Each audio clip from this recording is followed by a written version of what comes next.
Hi everyone! Kamusta? For today's video ay samahan niyo ako na ipa-check up si Ace kasi parang lumala yung kanyang eczema. So, ayan, tatlo lang kami ni Adriel tsaka ni Ace na nagpa-check up kasi natutulog si Dada kasi galing siyang work. So, fast forward, nandito na tayo sa GP namin and tumawag ako sa morning and thank you Lord at my available na doktor na titingin kay Ace. So before 10:30 dapat tatawag ka sa GP for the morning. Yung mga hindi naman emergency, like ganito lang. So ayan, pagdating mo, kailangan mo agad na i-register na dumating ka. So ito yung ginagawa namin dito. So English, tapos yung birthday, and then yung first letter ng surname. So ayan. Alam na nila na dumating ka. So, ito yung itsura ng eczema ni Ace sa kanyang mata. Diyan ako worried kasi malapit nga sa mata. And pagpasok namin is pinatimbang ko lang si Adriel. 20 kilos na siya guys.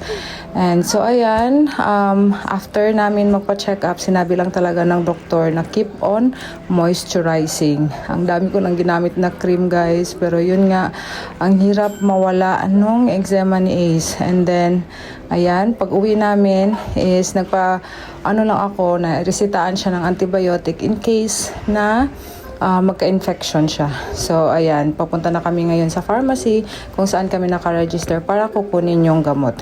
Then, as you can see guys, winter pa dito sa amin, hindi pa nagbo-bloom or hindi pa na lalagyan ng mga dahon yung mga kahoy na yan. So, ayan. Dito na tayo sa Boots and then namili na lang din ako ng iba pa namin kailangan like itong vitamin D ni Ace. Then ito na ang aming gamot na Fusidin antibiotic. So libre lang yan siya guys. Then fast forward, dito na kami sa bahay at magpe-prepare na kami ng lunch ni Kuya para makakain na kami. So ayun lang guys for today's video. Salamat sa inyong pagsama and kita tayo sa next videos. Ingat kayo palagi and God bless!